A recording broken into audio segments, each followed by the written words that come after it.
কতটা ভালোবাসতেন শহীদ আবু সাইদকে আবু সাইদের পিতা মকবুল হোসেন। প্রত্যেক দিন এভাবেই কবরে এসে পরিষ্কার পরিচ্ছন্ন করে আবু সাইদের কবর তার পিতা।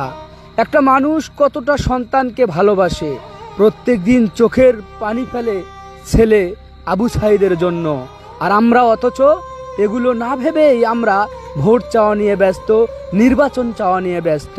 জুলাই সনদ স্বাক্ষর করার সময় তার বাবাকে অগ্রিম চিঠি দেওয়া হয়েছিল, কিন্তু নিজ খরচে যাওয়ার জন্য বলা হয়েছিল, সেই জন্য আবু সাইদের বাবা সেখানে উপস্থিত হয়নি।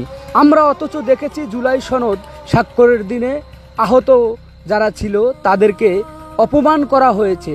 আপনারা দেখেন বর্তমানের পরিস্থিতি।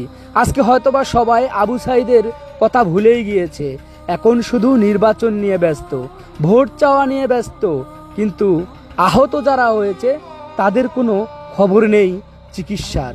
হায় রে আমাদের দেশের মানুষ।